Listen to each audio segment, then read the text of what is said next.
하나님을 믿는 신앙은 참으로 귀합니다.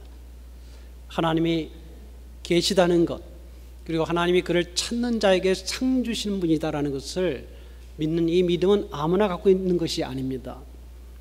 하나님께서 그런 믿음을 참 기쁘게 생각하시고 귀하게 보십니다. 그래서 일반 사람들이 그런 하나님을 바라보지 못하고 찾지 못하는 그런 때에 참으로 하나님을 믿고 따르는 자들에 대하여 하나님은 정말 귀하게 보시고 그들에 대한 기쁨이 크십니다. 그래서 하나님께서는 그들을 저희의 하나님이라 일컬음 받기를 부끄러워하지 않았다. 그들의 하나님이다. 하나님을 부르는 사람들의 하나님이다. 바로 나의 하나님, 우리의 하나님이다 라고 부르시는 것을 부끄러워하지 않았다는 것입니다. 아브라함이 이 땅에서 나그네로 살며 하늘의 본향을 바라보며 살았던 것이 하나님의 큰 기쁨이 된 것이었습니다. 그래서 하나님께서는 아브라함과 또 아브라함의 사람들과 또 오늘 그 믿음을 따라 사는 사람들에게 하늘의 큰 성을 준비하셨다, 이렇게 이야기하셨습니다. 하나님이 우리를 필요로 하는 것이 아니라 그보다는 우리가 하나님을 더 필요로 합니다.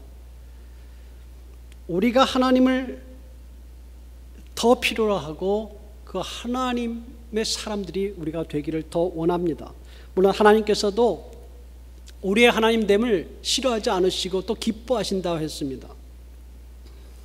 그래서 하나님께서는 우리가 필요해서 우리를 만나셨다기보다도, 물론 하나님께서도 교제하기를 원하시고 사귐을 원하시고 그래서 우리를 만드시고 우리를 구원하시고 우리와 함께 하시지만, 오히려 우리 인간이 하나님을 참으로 필요로 하고 하나님 없이는 우리가 존재할 수 없기 때문에 우리가 정말 하나님을 더 원하는 그것이 옳을 것입니다. 근데 하나님께서는 우리가 원해서 하나님을 찾지만 그 하나님을 찾는 그것, 하나님께 나오는 그것, 하나님을 사랑하는 그것, 하나님을 부르는 것이 참 귀하게 보신다는 것입니다. 그걸 참 기뻐하신다는 거예요. 그 믿음을 자랑스럽게 보신다는 거예요. 그런 사람들에 대하여 하나님께서는 매우 기뻐하신다는 것입니다. 우리에게도 자식들이 있어서 자식들이 잘하면 이 부모의 기쁨이 됩니다. 공부를 잘해도 부모가 기쁘고, 나중에 사회적으로 성공하거나 또 사람들에게 인정받으면 이 부모에게 기쁨이 됩니다. 하나님께서도 그의 자녀들인 우리를 기뻐하세요. 자랑스럽게 생각합니다. 그런데 기준이 다를 겁니다. 하나님이 우리를 기뻐하시는 기준은 사람의 기준하고 다를 겁니다. 우리가 사회적으로 떵떵거리고 있다, 대단한 존재로 사람들이 인정한다, 이래서 하나님이 기뻐하지는 않을 거예요. 그렇죠? 하나님께서 하나님의 자녀들을 기뻐하시는 기준은 사회와 다르고 인간과 다릅니다. 학력이나 또는 재력이나 또는 어떤 이름을 뛰어난 사람들이 우리 그리스도인들에게 있다, 우리 교회에 있다, 그러면 우리 교회인들은 좀 으쓱할지 모르겠습니다. 우리는 그런 마음을 가질지 모르겠어요. 그런 분들이 우리 교회 다닌다 그러면 우리가 기분이 좋을지 모릅니다. 그러나 하나님의 기준은 그게 아닙니다. 하나님의 기준은 그의 자녀가 하나님을 참 잘 믿는다. 사람들은 그런 믿음을 가지기 힘든 사회에 사는데, 그래서 믿지 않는데, 그런 사회 속에서도 그의 자녀들이 하나님을 참 신뢰하고 믿는다. 이게 자랑거리예요.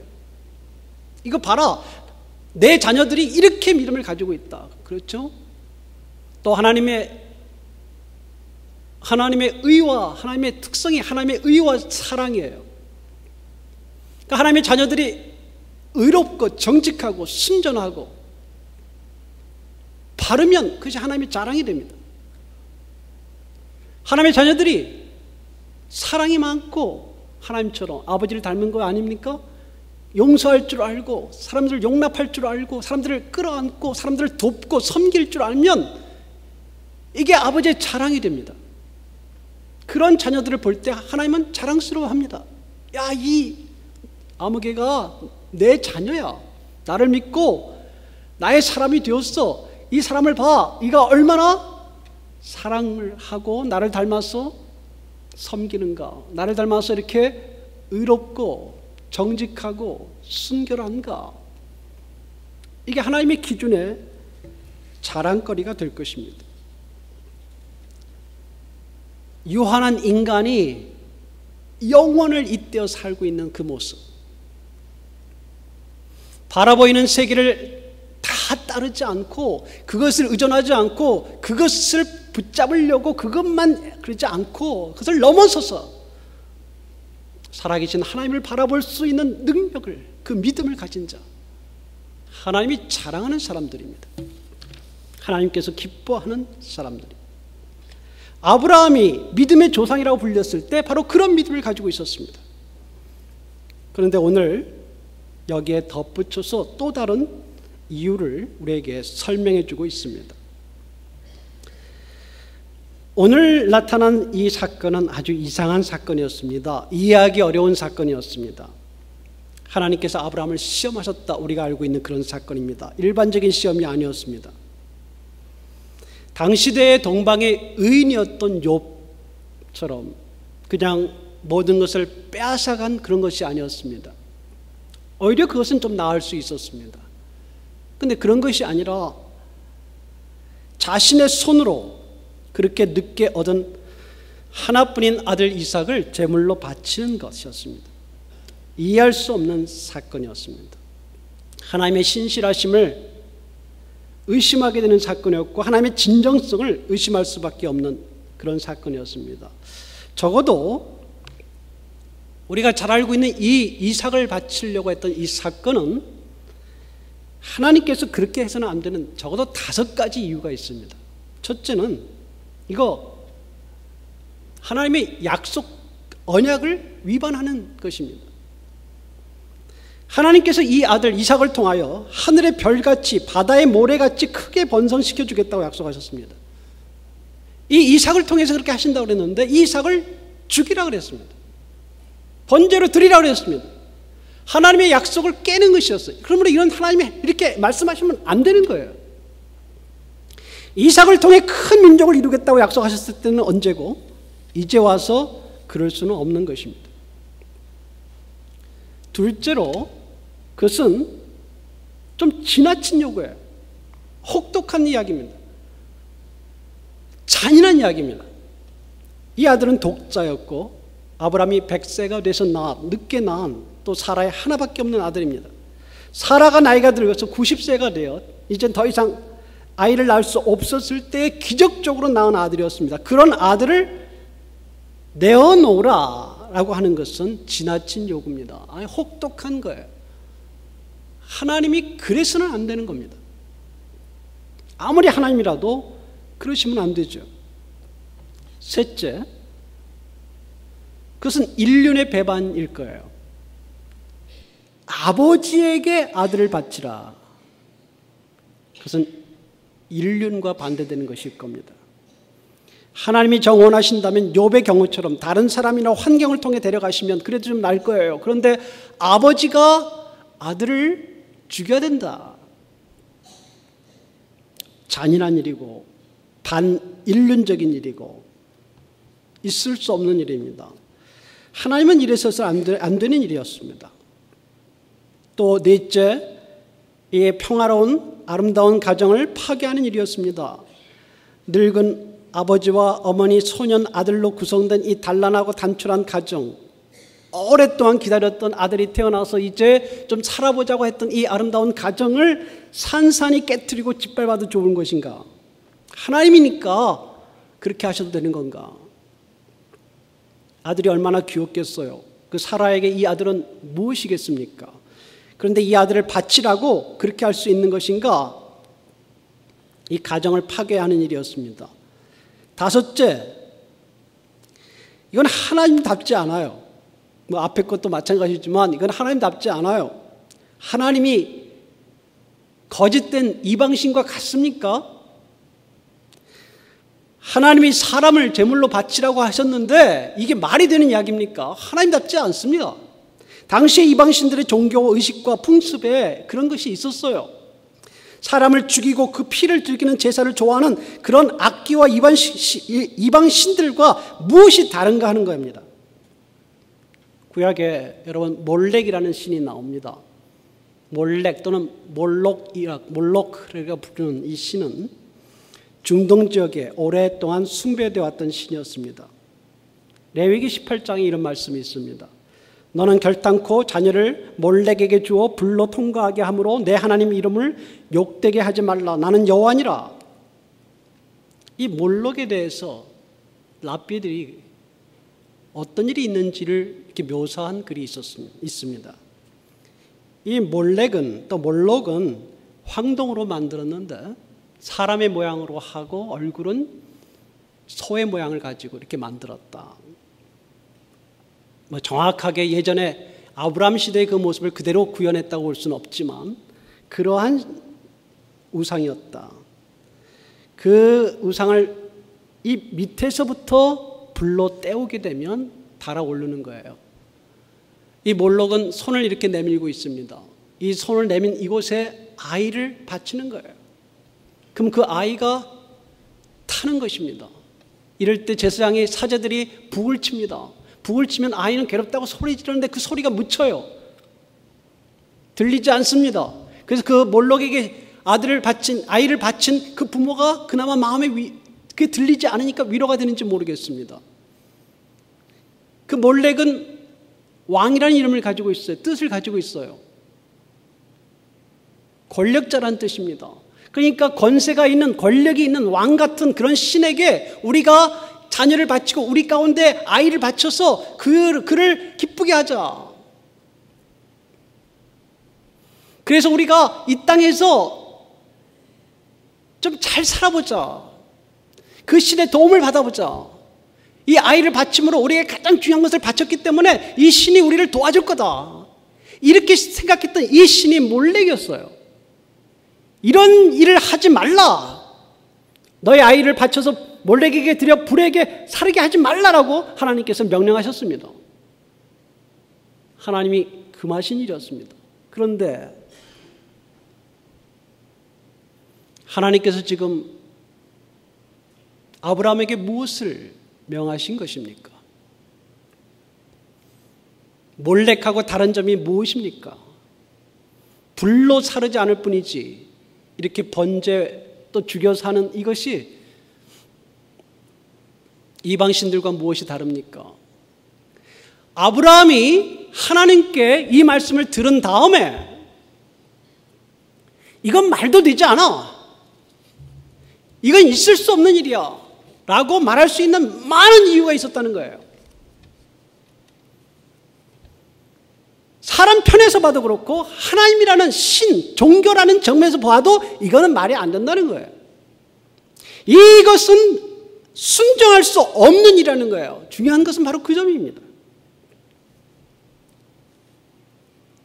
아브라함에게 놀라웠던 것은 아브라함이 생각하는 그 생각, 우리가 가지고 있는 인간의 생각으로는 도저히 이해할 수 없는 것을 또 들어줄 수 없는, 인지상정에서 들어줄 수 없는 그것을 순종하고 하나님을 신뢰했다는 거예요. 하나님께서 무슨 이유가 있겠지. 하나님께서 뭔가 생각하시는 것이 있겠지. 내가 이해할 수 없고 내가 받아들일 수 없고 이건 말도 되지 않고 이건 하나님으로서 신으로서 있을 수 없는 일이지만 내가 이제까지 섬기고 만났던 하나님이 이런 분이 아닌데 도저히 받아들일 수 없지만 하나님은 본래 하나님이시니까 그리고 뭔가 이유가 있을 거야. 그리고 먼저 순종하고 그가 준비하고 하나님께서 그에게 가라고 하신 모리아산으로 걸어갔다는 것입니다. 이것이 순종이었습니다. 순종은 신뢰에서 나왔습니다. 하나님에 대한 신뢰. 그래, 이유가 있을 거야. 내가 다 지금 이해할 수 없어. 그러나 나중에 풀어주실 거야. 뭔가 있을 거야. 왜? 하나님은 그런 신실하신 분이니까 라는 믿음이 있었다는 거예요. 이것이 순종과 신뢰의 믿음이었습니다. 하나님을 믿을 때 때론 어려움이 따르기도 하고 이해할 수 없는 일이 따르기도 하고 하나님을 믿을 때 우리가 생각으로도 말이 안 된다 생각하는 것들이 있지만 오히려 믿음의 삶 속엔 그런 일이 있는 것이 상식이다라는 거예요. 그런 순간에 우리에게 필요한 것이 있다면 순전한 신뢰입니다. 전폭적인 신뢰예요. 그것이 쉽지 않습니다. 일반적으로 쉽지 않아요. 왜냐하면 우리가 좀 살면 살수록 우리가 좀 공부하면 공부할수록 우리가 조금 경험을 쌓으면 경험을 쌓을수록 우리의 논리가 많아요. 그렇지 않습니까? 내가 살아봤잖아요. 내가 공부해 봤잖아요. 내가 경험해 봤잖아요. 이러니까 이런 거 아닙니까? 그 경험과 공부와 나의 식견으로 봐서 받아들일 수 없는 것을 하라고 하면 어려운 겁니다. 그걸 할 수 있으려면 신뢰가 따라야 하는 거예요. 그래, 나보다 하나님이 더 크신 분이야. 하나님은 인간의 머리와 경험과 식견을 넘어서는 분이야. 이런 신뢰가 있어야 한다는 거예요. 이것을 로마서 4장에서는 하나님을 믿으니 그 믿음을 의로 여겼다. 그렇게 하나님께서 그를 높이 사셨습니다. 믿음이 없어 하나님의 약속을 의심치 않고 믿음에 견고해져서 하나님께 영광을 돌리며 약속하신 것을 또한 능히 이루실 줄을 확신하였으니 그러므로 이것을 저에게 의로 여기셨느니라. 로마서 4장 20절 이하의 말씀입니다. 3일간의 기간, 어쩌면 그래서 아브라함에게 3일간의 기간을 주었을 거예요. 3일간 아들을 데리고 여행했습니다. 하면서 많은 것을 생각했을 거예요. 일단 그가 먼저 액션을 취해서 순종하여 갔다는 것이 중요합니다. 하나님을 신뢰했기 때문입니다. 순종했기 때문입니다. 그러나 3일 동안 가면서 많은 생각을 했겠죠. 하나님 뭘 원하십니까? 하나님답지 않아 보이는데 이 부분은. 그러나 하나님께서 하라고 하셨으니 이유가 있을 거예요.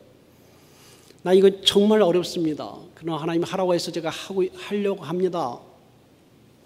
하나님 내게 특별한 분이셨습니다. 아니, 하늘의 하나님이시고 창조의 하나님이시고 하나님만이 하나님이십니다. 그러므로 내가 이 말씀을 따라서 합니다.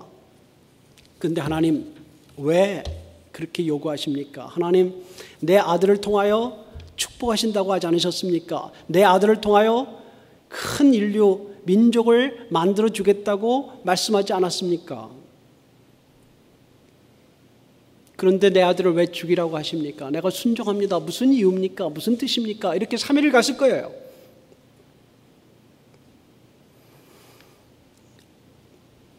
논리적인 결론이 무엇이겠습니까? 그렇게 가다가 그가 3일 언제 그런 결론을 내렸는지 우리는 알지 못하지만 결론을 내렸습니다.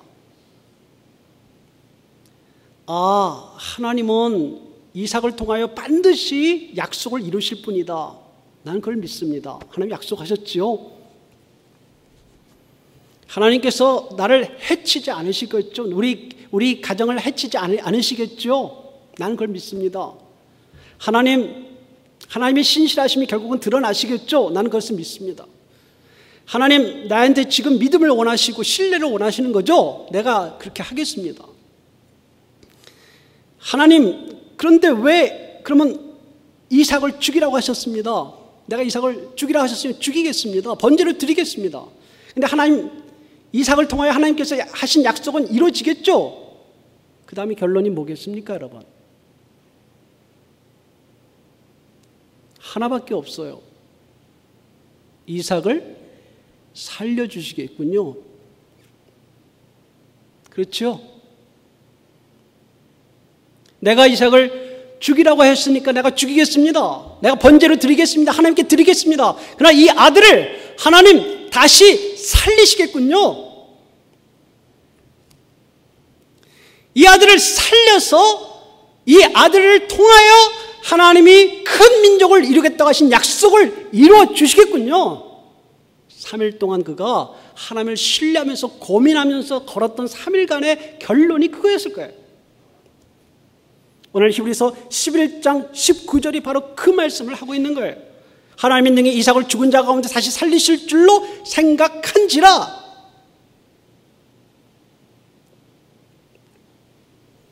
하나님을 신뢰하지 않았다면, 하나님께 순종하지 않았다면 그 결론을, 그 믿음을 갖지 못했을 것입니다.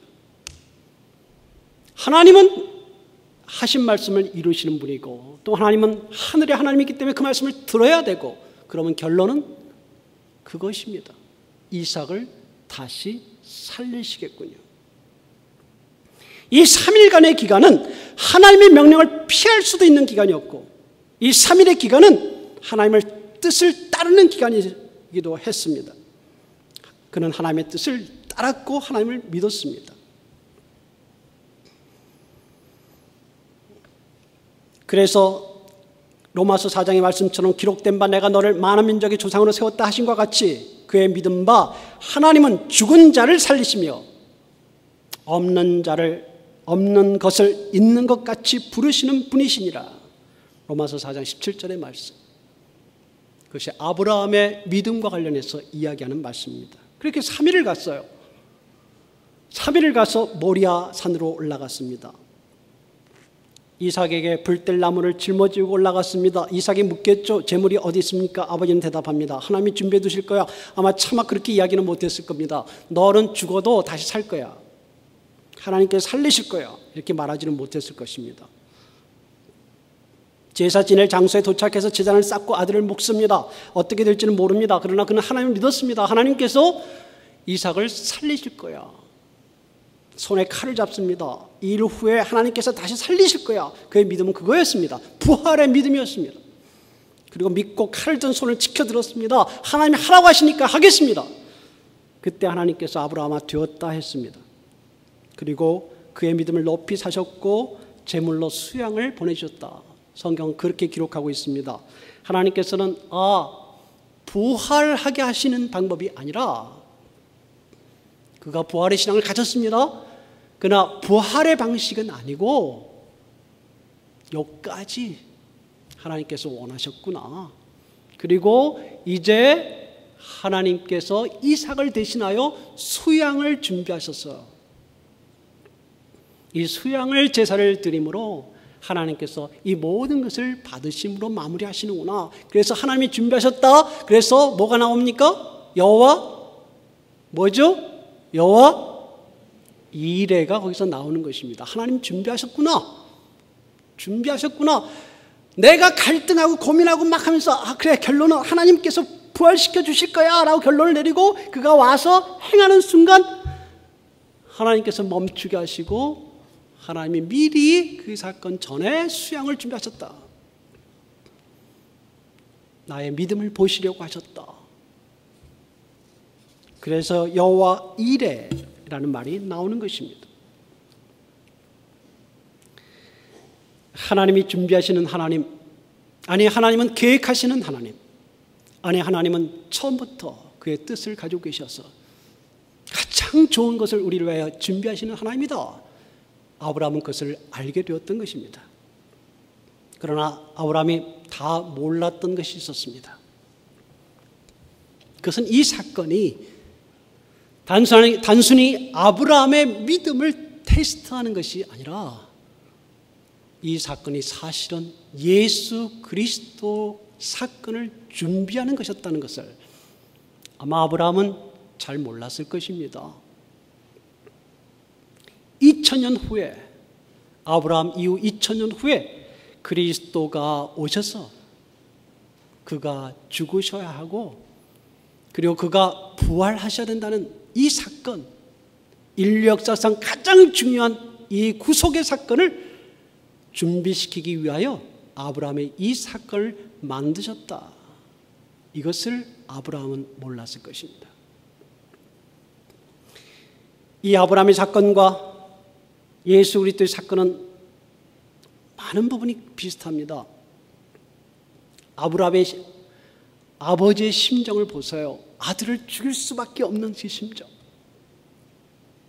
하나님이 하라고 하셨으니까 이걸 해야 되는 일이에요. 아들을 죽여야 되는 상황입니다. 내리쳐야 되는 그 상황이에요.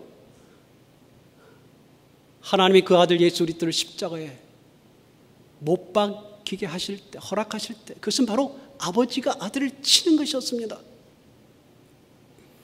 아브라함이 이삭에 대한 괴로움이 많았겠죠. 엄청났을 겁니다. 견딜 수 없었을 겁니다. 가슴이 터져 나왔을 거예요. 이럴 수가 없는데 그러나 해야 돼요. 왜? 하나님이 원하시니까. 하늘의 하나님이 그 아들을 죽여야 됐습니다. 십자가에 죽어야 됐어요.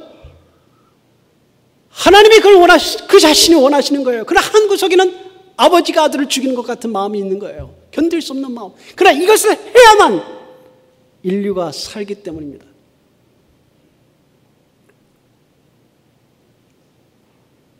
아브라함에게는 이삭을 죽이지 않게 허락하지 않으셨습니다. 죽이는 것을 허락하지 않으셨어요. 그것까지였습니다. 그 대신 수양을 준비했습니다. 그러나 하나님 당신은 그 아들 그대로 수양처럼 어린 양으로 십자가에 못 박으셔야 했습니다. 왜 이 아버지의 괴로움, 아버지의 심정, 이것을 아브라함 통해서 나타나시는가? 아브라함이 하나님의 친구이기 때문입니다. 그리고 아브라함을 통하여 이 십자가의 믿음이 아브라함의 믿음을 통하여 나타나야 되기 때문입니다. 십자가의 사건을 믿는 모든 사람들이 바로 아브라함의 믿음의 후손들이 되는 것입니다. 이것이 연결되어 있어요. 피와 죽음이 있어야 했습니다. 아브라함에게 있어서는 수양이 대신 죽었지만 십자가의 사건에서는 그리스도가 피를 흘리고 죽으셔서 모든 사람과 하나님과 모든 것을 만족시켜 줘야 했습니다. 아브라함은 부활을 믿었어요. 이삭이 다시 살 줄 믿었습니다. 그래서 이삭을 만약에 그가 이삭을 그 시간에 죽였다가 다시 살아났다면 부활의 첫 번째 사건이었을 거예요. 물론 인간이기 때문에 완전히 부활하는 것은 아니라 할지라도 소생이라 할지라도 그것은 부활의 사건이었을 것입니다. 그러나 하나님께서 그것을 허락하지 않았습니다. 거기까지였습니다. 그 사건은 그의 아들의 사건에서 완결이 됩니다.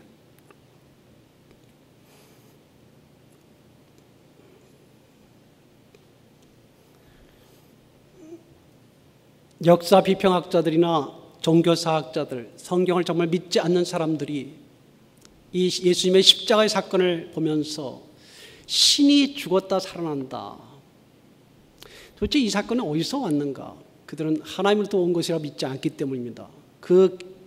그런 학자들이 연장선상에 도올 김용옥 선생이 있는 거예요. 그래서 그들이 찾아보니까 당시에 어떤 그런 영향을 받았을까 찾아보니까 이집트에 오시리스라는 신이 있는데 그 신이 죽었다가 다시 살아난다. 뭐 그런 게 있더라. 거기 영향받은 거 아닌가? 이 예수님의 십자가의 죽음과 부활이라는 이런 사건이 그런 거 아닌가? 이렇게 생각했어요. 지금도 그렇게 생각하는 사람들이 있습니다. 이 오시리스의 죽음과 부활은 예수님의 사건과 너무 많이 다릅니다. 대속의 죽음도 아니고요. 아버지의 뜨거운 간절한 심정도 없고요. 부활이라는 것이 오시리스 경우는 가을에 죽었다가 봄에 살아나는 1년에 한 번씩 일어나는 일이에요. 말도 되지 않는 일입니다. 예수 그리스도의 죽으심과 부활에 대하여 그 어떤 것도 똑같은 사건, 아니 비슷한 사건이 없어요. 예수님 당시에도 없었고 그 이전에도 없습니다. 그 이후에도 없습니다. 이 사건밖에 없어요. 이 사건과 가장 예수 그리스도의 사건과 가장 비슷한 것이 뭔지 아세요? 이 아브라함의 사건입니다. 이삭을 바친 사건이에요. 그 외에 다른 존재 가운데 다른 세계 다른 종교 어디에도 예수 그리스도의 구속의 죽으심과 부활이라는 게 있질 않아요.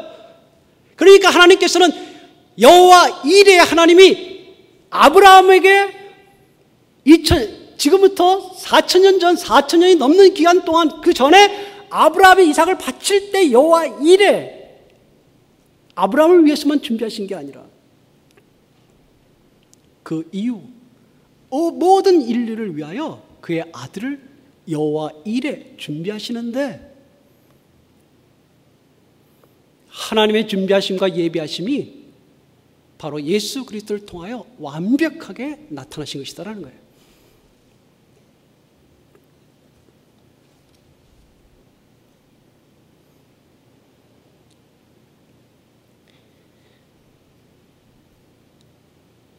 아브라함이 이삭을 바치려고 했던 산이 모리아 산입니다.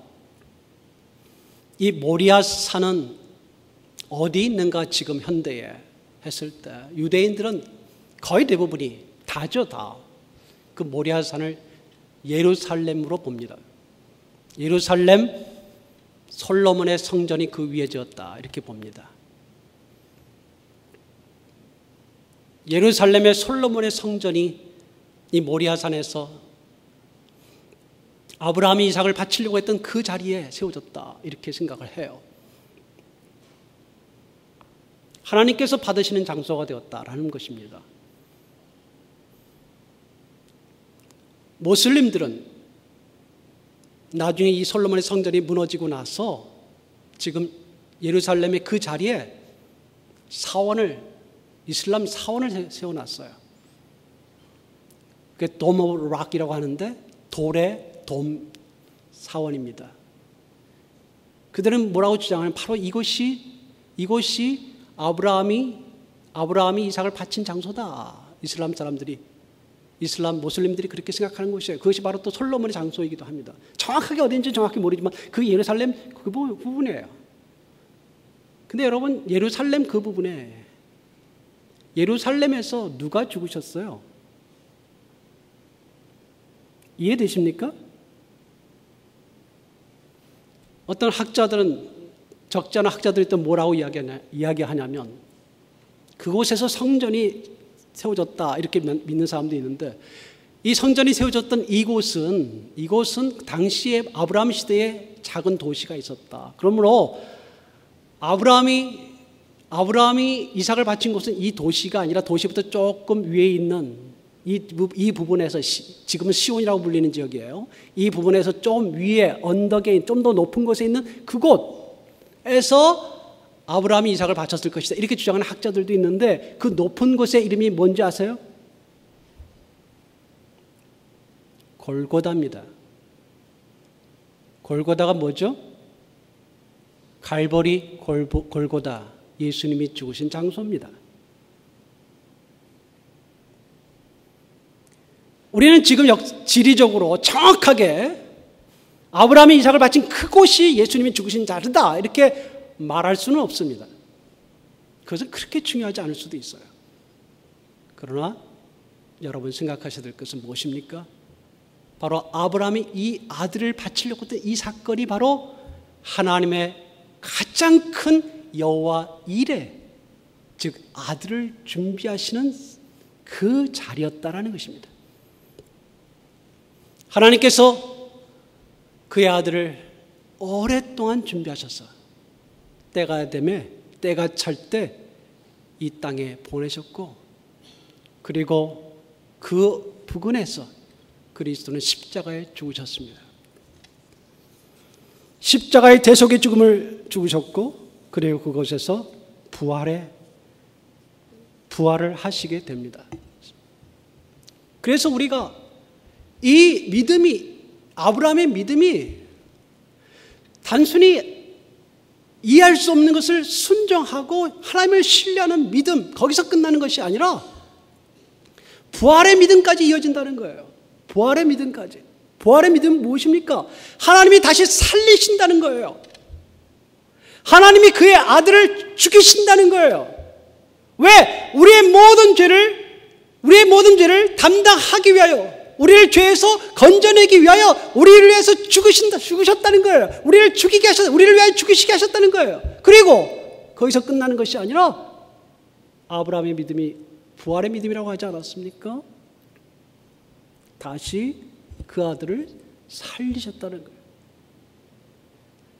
이삭은 살릴 필요가 없었지만 하나님이 그 아들은 살리는 부활의 신앙을 마무리하셨다는 것입니다. 그래서 우리 그리스도인들이 이 여호와 이레 사건이 예수님 그리스도의 여호와 이레로 나타나게 되고 그 여호와 이레가 오늘날 우리에게도 여호와 이레로 나타나는 거예요. 우리가 그 예수 그리스도를 믿어요. 그분이 우리의 죄를 위해서 죽으셨어요. 우리를 위해서 십자가에 죽으셔야만 했었어요. 그때 하나님은 그 마음을 찢으셔야 했어요. 우리가 그걸 받아들인다는 것입니다. 그래서 우리가 이렇게 하나님 앞에 나와 예배를 드리고 하나님 앞에 나와 부족하지만 우리 죄가 많은 사람들이지만 허물이 많은 사람들이지만 그의 피가 우리를 씻으신 것을 믿는 거예요. 우리를 구속하신 것을 믿는 거예요. 이게 아브라함의 믿음의 연속입니다. 그것이 여호와 이레의 가장 중요한 선물인 것을 우리 믿는 거예요. 그래서 우리가 그리스도의 피로 담대하게 주 앞에 나오는 거예요. 내가 부족함이 어저께 있었다 할지라도 그저께 있었다 할지라도 1년 전에 있었다 할지라도 우리 평생에 허물이 많지만 그리스도의 피가 하나님이 준비하셨고 우리가 하나님께 나아가기 위하여 그것을 하나님이 선물로 주셨다는 것을 믿기 때문에 우리가 하나님 앞에 이렇게 당당하게 나가는 것입니다. 그리고 우리가 하나님께 대하여 그리스도의 살아나심으로 우리가 하나님께 대하여 살았다. 이제 우리가 죄에도 씻음받고 우리가 하나님의 자녀로 거듭났다. 왜? 그리스도가 우리를 위하여 살아나셨으니까. 그 믿음을 우리가 가지는 것입니다. 부활의 신앙이에요. 그리스도가 살아나셨고 살아나셨을 뿐만 아니라 우리를 영원히 살리실 거라는 거예요. 그게 부활의 신앙 아닙니까? 그래서 우리가 땅에 속해서 죽을 사람처럼 살지 않는다는 겁니다. 우리가 이 땅이 다라고 생각하지 않고 산다는 것입니다. 우리가 이제 영원한 부활의 신앙을 가지고 살는 사람이 되었다는 거예요. 그러면 우리가 흔들리지 않습니다. 죽음이 와도 두려워하지 않습니다. 협박이 와도 두려울 거 없습니다. 왜? 우리가 영원히 사는 사람이 되었기 때문입니다. 하나님이 여호와 이레의 선물을 우리가 받았기 때문입니다. 맞습니까? 그것이 우리의 신앙입니다.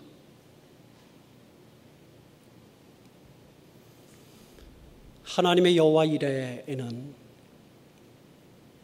이렇게 개인적이고 세밀하게 다가오시기도 합니다. 아브라함처럼 말해요.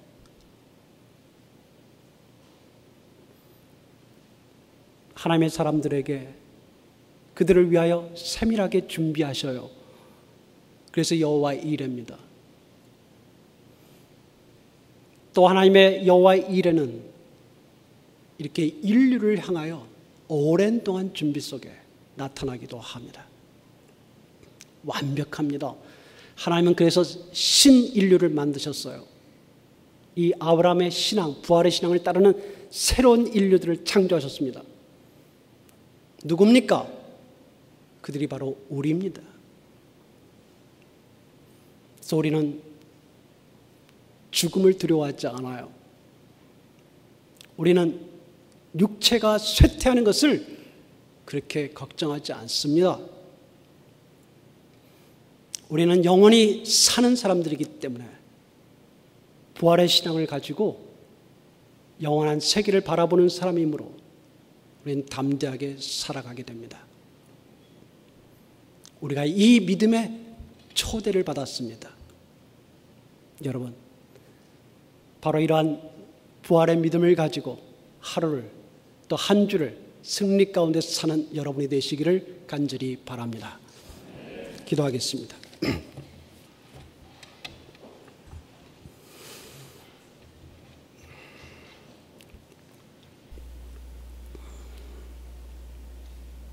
오늘 우리에게 여호와 이레의 선물을 허락하시고 부활의 믿음을 허락하셨습니다.